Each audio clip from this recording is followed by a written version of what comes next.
parole de Dieu est ouverte, il se passe toujours quelque chose, j'ai l'habitude de dire ça, hein, parce qu'on ne peut pas contredire la parole de Dieu. C'est Jésus qui dit ça, il se passera toujours quelque chose, parce que Dieu nous aime. Dieu connaît notre état, connaît notre foyer, notre vie en particulier. Hein.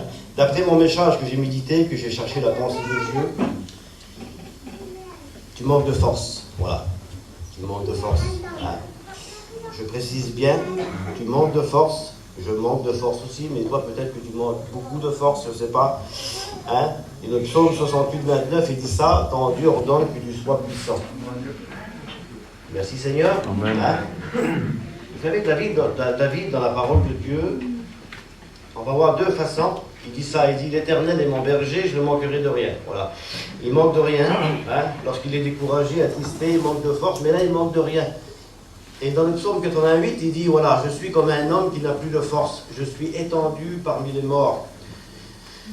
On voit deux choses différentes. Tu manquais de rien peut-être. Hein. Tu manquais de rien dans les semaines qui ont passé. Tu étais tout feu, tout flamme, tu étais bien avec Dieu, tu avais une vie spirituelle, la vision spirituelle, mais tout ça a basculé, tout ça a changé. Je confirme ce matin, hein, parce que sinon, je ne prêche pas la parole de Dieu. Amen. Dieu a mis une pensée sur mon cœur et tu es là. Ce lieu est redoutable, on dit souvent ça, hein. Dites Amen. Amen. Parce que lorsqu'on se rassemble, Jésus dit comme ça, je suis au milieu de vous. Et s'il n'y a personne dans la réunion, ici, il y a que des murs, il y a des rideaux, il y a des micros, le Seigneur, il n'y a rien à faire ici. Vous comprenez? Et lorsqu'on se rassemble, Jésus, il dit ça, il confirme, je suis au milieu de vous. Donc, il est là, Jésus. On dit Amen ce matin. Merci Seigneur. Alors, d'après mon message, je ne sais pas comment tu es rentré. Il y en a qui sont rentrés tout feu, tout flamme, ils ont une vie spirituelle en continu. Et l'autre à côté, ben lui, par rapport aux soucis et aux problèmes, les obstacles que l'ennemi a mis devant lui, les mauvaises pensées qui se bousculent des fois le soir. Alors, la force a diminué. Et vous savez, un homme fort, s'il y a des choses sur le chemin qui est le chemin du ciel, parce que le chemin de Dieu n'est pas toujours facile. Dites la vérité. Amen. Il n'est pas toujours facile. L'ennemi va mettre des obstacles. Et un homme fort, vous savez, pourra...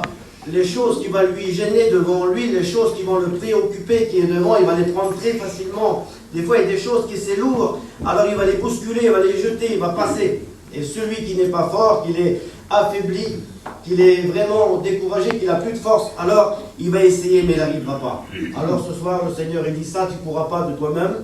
Donc, il faut écouter la parole de Dieu et la mettre en pratique ce matin, parce que ce matin, c'est ta réunion, elle est pour toi, la parole. Amen. Tu manques de force et le Seigneur va t'en donner. On dit Amen ce matin. Merci Seigneur, gloire à Dieu. Le Seigneur est bon. Le Seigneur est gentil ce matin. Hein? Dieu a formé un plan pour toi. J'ai marqué ça. Dieu a formé un plan pour ta vie, pour ton foyer. Dieu a préparé des œuvres d'avance. Je vous explique une petite expérience en passant. Hein? Concernant le plan de Dieu. Il y a quelques années, il y a à peu près 12, 13 ans, je ne sais pas, 15 ans, peut-être 14 ans, on était sur la région de Louan en mission avec Gaston, mon ancien, Gaston de Paris. Et là, il y avait beaucoup de prédicateurs, beaucoup de pasteurs, et puis il y avait Ticno donc de Nevers. Et on se trouve ensemble, comme ça, puis il dit, on ne chinerait pas ensemble, mais si tu veux, on va chiner ensemble si tu veux. Et on chine quelques fois, on prie le Seigneur le matin, on se place devant Dieu, et on n'avait pas beaucoup d'argent à cette époque-là. Aujourd'hui, j'en ai beaucoup.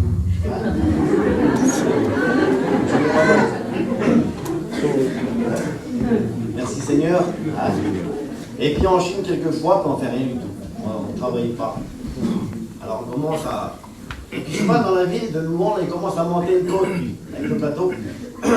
Et puis il arrête en plein milieu de la côte, à monter pas mal la côte, il arrête là. Mais je dis, tu fais quoi? Pourquoi t'arrêtes? Parce qu'il dit, tu crois qu'on va travailler, on va retourner, on va s'en aller par nous. Mais je dis, Seigneur, on va travailler. Moi, je dis ça comme ça, je le prends par la foi, je ne sais pas, je dis, on va travailler la première maison. Arrête pas dans la côte, il ne faut pas arrêter. Vas-y. Ça fait qu'il continue. Et lorsqu'on arrive en haut de la côte, il y avait un garageau qui était là. La première maison. Ça fait que je parlais avec le garageau. Je dis, monsieur, voilà, on fait de la taille d'arbre, taille de haie, comme ça, etc. Ouais. Ben écoutez, l'entrée, ça m'intéresse. Ça fait qu'on rentre sur le garageau, là, on commence à travailler, je sais pas, un sapin, je sais pas ce qu'on fait dans la maison. Et puis à la fin, il me paye, puis lui, il est resté dans le camion, là-bas, avec la porte ouverte. Et je dis, monsieur, n'aurait pas une petite bouteille de vin à nous offrir? On fait souvent des grillades, tout ça, nous. Ouais. Il me donne la bouteille, le garageau, là. Et comme il vient, le garageau, je ne sais pas, il rigolait avec la bouteille de vin. Il regardait dessus, puis il rigolait. Je dis, là, je te ramène. Je prends la bouteille de vin. Et lui, il était à 5-10 mètres là-bas. Et je prends la bouteille, je dis, bah, bouteille de vin, ça veut dire quoi? Je pense à la bouteille de vin, là, je bénis. Je vous le dis, hein. Je regarde sur la bouteille de vin. Je dis, non, tu ne sais pas ce qu'il y a marqué sur la bouteille de vin. Et je l'avais dit, moi. Le Seigneur, il a un plan pour nous. Pourquoi? C'était marqué dessus, plan de Dieu. Seigneur. Ça me bénit terrible, ça, Seigneur, je vous dis. C'était marqué sur la bouteille de vin, le plan de Dieu. Alors ce matin, le Seigneur, il a un plan pour toi. Hein, toi qui es là, toi qui ne crois plus, peut-être le ciel est fermé, je ne sais pas. Tu es là, tu es découragé, tu es attristé, les soucis, les problèmes, ils sont submergés, je ne sais pas, dans ton foyer peut-être. L'eau est rentrée dans la barque, je ne sais pas. Mais le Seigneur est bon ce matin. Merci Seigneur. Alors ce matin, il te faut de la force. Et le Seigneur, il va t'en donner. Dites Amen. Merci Seigneur. Dieu a formé un plan sur toi. Regardez ce que c'est marqué. Lorsqu'un homme fort et armé garde sa maison, ce qu'il possède est en sûreté. Lorsqu'un homme fort et armé. Amen. Merci Seigneur. Mais s'il n'est pas fort, c'est quoi qu'il possède? Hein? Le texte, il dit ça. On va le lire dans la parole de Dieu. On a le temps ce matin? Amen. Seigneur. Écoutez ce qui est marqué. Apocalypse, chapitre 3 et verset 11. Je viens bientôt. Retiens ce que tu as, afin que personne ne prenne ta couronne. Je viens bientôt. Retiens ce que tu as. Mais pour retenir, vous savez, il faut de la force. Hein? Retiens ce que tu as, dit le texte. Et c'est quoi que tu as ce matin? C'est quoi que le Seigneur t'a donné à toi? Il t'a donné le salut. Hein? Le salut, c'est précieux. Et l'ennemi est là comme un lion rugissant ce matin. Il est là. Il va nous préoccuper. Il va mettre des embûches devant toi. Peut-être qu'il en a mis beaucoup. Il t'a trébuché peut-être ce matin. Tu es là sans force. C'est quoi ce que tu as? Le ministère, c'est précieux. Hein? La vie chrétienne, le salut, c'est précieux. Mais l'ennemi est là. Et à maintes reprises, il va essayer. Il a essayé déjà. Et peut-être qu'il est arrivé sur ta vie. Parce qu'on l'appelle l'homme fort et armé. Et toi, si tu n'es pas fort et si tu n'es pas armé, donc il est plus fort que toi. Comment quelqu'un va-t-il entrer dans la maison d'un homme fort, il dit Jésus? Impossible. Parce qu'il est armé des choses de Dieu. Il est armé des choses spirituelles, des armes spirituelles. Comment quelqu'un va-t-il entrer dans la maison d'un homme fort et prendre tout ce qu'il a sans avoir auparavant lié cet homme fort? C'est Jésus qui dit ça. Personne ne peut rentrer dans la maison d'un homme fort et prendre tout ce qu'il a. Vous savez, l'ennemi ne va pas venir. Hein, ce que tu as de précieux, c'est pas ta voiture, c'est pas ta maison, c'est pas ton terrain, c'est pas ça. Il n'en a rien à foutre, je vais dire ça comme ça. L'ennemi de notre âme, il s'en fout de tout ça. De ton argent, de ton véhicule, de ta belle caravane, beau camion, le terrain, il s'en fout de tout ça. Lui, il veut t'arracher la vie spirituelle ce matin. Et peut-être qu'il a presque arrivé. Hein? Le texte, il dit ça. Seigneur, on l'appelle l'homme fort et armé. Et toi, si tu es faible et désarmé. Alors, comment tu vas faire? Ce matin, le Seigneur, je confirme la parole de Dieu. C'est le Seigneur qui confirme la parole de Dieu. Tu es là ce matin. Tu es rentré sans force. Tu as un sourire qui est grand comme ça la journée. Mais le soir, c'est pas vrai. Le soir, tu es très découragé. Tu as du mal à dormir. Tu penses à des choses. Hein? Il a mis des embûches devant toi, l'ennemi de notre âme. Et tu es dans la réunion qui est ce lieu redoutable ce matin. On dit Amen. Vous savez, Élie, dans la parole de Dieu, il va accomplir des exploits extraordinaires. Vous connaissez l'histoire. Hein? Il va tuer 450 faux prophètes de Baal qui est là. Il va les tuer, il est très fort. Il a l'approbation de Dieu. Et sur une seule parole, sur un seul obstacle qui va se mettre devant lui, une seule parole d'une femme qui est là, envoyée par l'ennemi de notre âme. Hein? On va dire une seule parole. Et Élie, le fort, le héros, hein, dans la foi, je ne sais pas, il était fort, il était courageux. Et là, par une seule parole, il demande la mort. Il n'a plus de force sur le champ. Il est déstabilisé, cet homme-là. Et tu es peut-être comme ça ce matin. Tu es déstabilisé. L'ennemi t'a déstabilisé. Tu es plus sur tes pieds. Tu ne sais plus sur quel pied marcher. Tu ne sais pas. Alors tu es là ce matin. Alors il demande la mort. Et il avait besoin de nourriture. Cet homme-là avait besoin de nourriture. Dieu a formé un plan pour lui. Dieu a formé un plan pour... Il ne va pas le laisser comme ça dans le découragement. Il ne va pas le laisser comme ça sans force, Dieu. Alors il va donner de la nourriture à cet homme-là. Et un homme qui ne mange pas, c'est un homme qui n'a pas de force. Un homme qui ne lit pas la parole de Dieu, un homme qui ne prie pas, c'est un homme qui n'a pas de force. Et ce matin, tu es peut-être comme ça ce matin. Je vais commencer à boire de l'eau, je bois toujours de l'eau. C'est pas ça le plus grave. Hein? Merci Seigneur, gloire à Dieu. Alors Élie est là. Il est découragé, il s'enfuit dans le désert, c'est marqué comme ça. Il semblerait que lui, il croit qu'il n'a plus l'approbation de Dieu. Ça y est, je vais mourir. Il va dire, Seigneur, prends-moi maintenant. Je ne suis pas meilleur que mes pères. Que je meure maintenant. Vous voyez pas comment il est pu devenir. Et ce matin, tu es peut-être comme ça, Seigneur. Tu dis, moi, j'arriverai jamais. C'est pas possible. Je n'arriverai pas. L'ennemi, il est trop devant moi. Les pensées, tout ça que j'ai, Seigneur, c'est pas possible. Mais Dieu a formé un plan pour ta vie, pour ton foyer. En ce fait que tu vas plus loin avec lui. On dit Amen. Merci, Seigneur. Et vous connaissez l'histoire. Élie va s'endormir, Dieu envoie un ange, il va lui donner de l'eau pour le désaltérer, du pain pour nourrir son âme, encore fatigué. Et ce matin, tu écoutes la parole de Dieu, tu es là, et la parole de Dieu te concerne et elle te nourrit à toi. Elle te désaltère parce que c'est de l'eau, c'est un grand pain qui va te nourrir ce matin. À moi le premier. Merci Seigneur, merci Jésus. On prend une histoire dans la parole de Dieu. Ça vous intéresse? Amen. Hein? Parce que je vois les attentifs là. Un jour, le père à David, qu'est-ce qu'il va faire? Il va envoyer David sur le champ de bataille.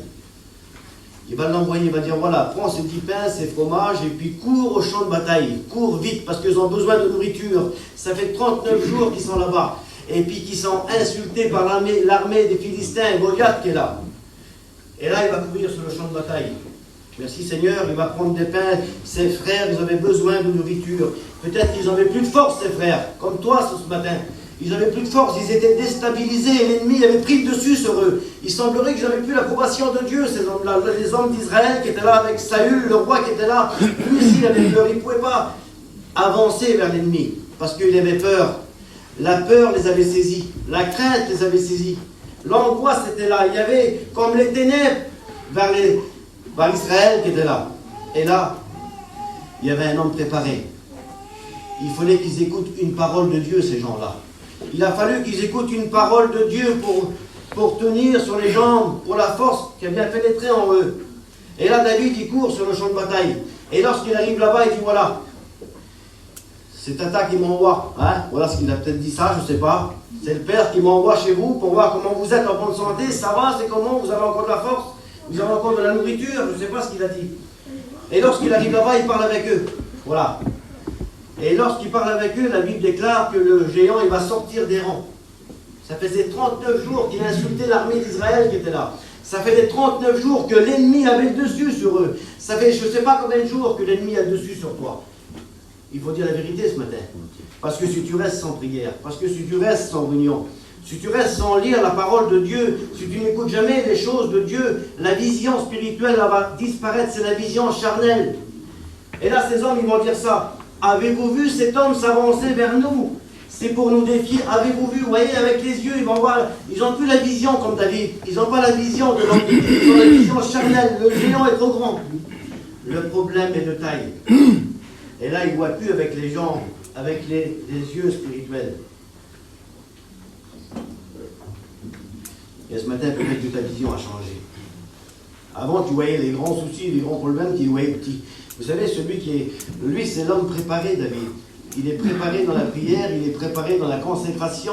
Il est là, et puis il fait les choses de Dieu correctement. Alors, il a la vision de Dieu. Les grands soucis, les grands problèmes, il ne les voit pas grands. Mais celui qui est loin de Dieu, à chaque fois qu'il arrive un petit obstacle, c'est grand pour lui. Il va crever une roue du camion, c'est terrible. Et l'autre, il va passer un souci de maladie ou n'importe, il voit ça pas grand parce que Dieu est avec lui, la vision, elle n'est pas pareille. Merci Seigneur, gloire à Dieu. Alors il arrive sur le champ de bataille. Et lui, il voit tout ça, il voit que ça fait 39 jours que l'armée de Dieu se fait insulter, mais Dieu est grand, Dieu est puissant, Dieu est fort. Il ne comprend pas, David. Il croit que tout le monde est comme lui, mais tout le monde n'était pas comme lui. Il va dire que personne ne se décourage. Il va dire que personne ne se décourage. J'irai me battre avec lui. Et là, Seigneur, les gens ne comprennent pas un jeune garçon qui dit ça. C'est comme si il balançait un rayon de soleil dans les ténèbres, parce que personne avait l'audace de dire ça, personne ne pouvait dire ça. Tout le monde avait peur, c'est marqué, ils vont s'enfuir, à la vue de ce géant, ils vont s'enfuir. Saül, qui a le roi, il dépassait tout le monde, il était grand, il était fort, mais là, il n'avait plus de force. Il va s'enfuir avec tous Israël, ils vont s'enfuir devant ce géant qui est là. Il va dire que personne ne se décourage. Et ce matin, le Seigneur, il te dit ça. Tu es découragé, mais il ne faut pas te décourager ce matin. Amen. Le Seigneur est avec toi. Merci Seigneur. Il connaît ton foyer, il te connaît à toi. Tu passes des choses, mais Dieu est avec toi. Merci Seigneur. Amen. Vous savez, un jour, Jésus va dire ça à Simon. Il va dire, Simon, Simon, Satan vous a réclamé pour vous dribbler comme le froment. Mais voilà, il dit, il n'en reste pas là. Il dit, mais j'ai prié pour vous.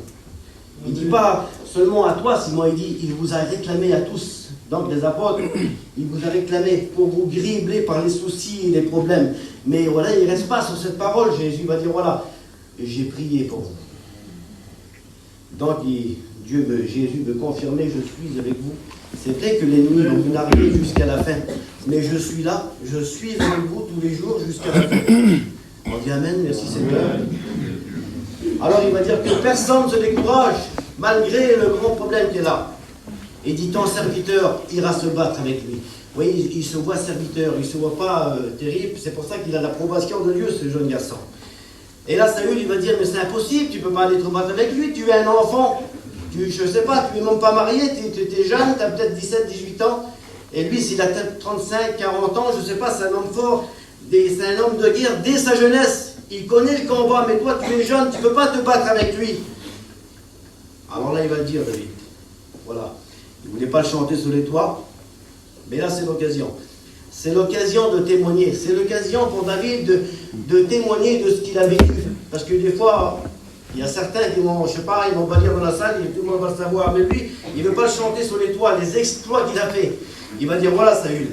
Moi, je gardais les brebis de mon père sur la montagne, tu sais, là-bas, ouais.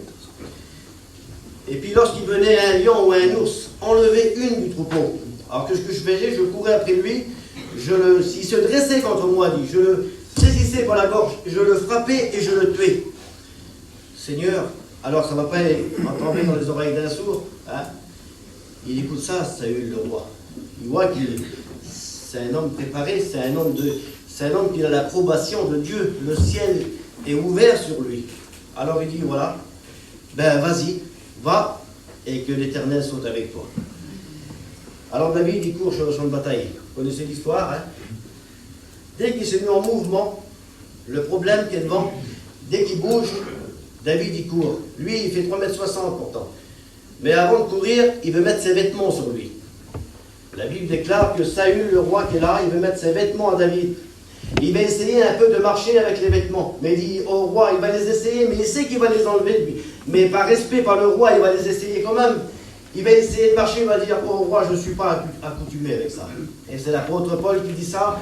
Il n'y a pas de soldat qui s'embarrasse des choses de la vie s'il veut plaire à Dieu. Et David, il veut plaire à Dieu. Et si tu veux plaire à Dieu ce matin avec ton foyer qui est là, tu ne vas pas t'embarrasser des choses de la terre que Dieu n'aime pas. Amen. David il dit, je ne mettrai rien de mauvais devant mes yeux dans mon foyer. On dit Amen à cela? Amen. Ça vous intéresse? Amen. Merci Seigneur. Alors il essaie de marcher un petit peu, mais impossible. C'est un homme de Dieu, c'est un chrétien, il ne peut pas combattre avec les armes charnelles. Lui, Saül, il ne savait pas que David combattait avec des armes spirituelles, l'épée à double tranchant. C'est la parole de Dieu qui va s'en servir. Il a le bouclier de la foi. Hein, merci Seigneur. Le casque du salut, la ceinture de vérité. Vous savez, un homme qui a la vérité pour ceinture, c'est un homme qui est fort.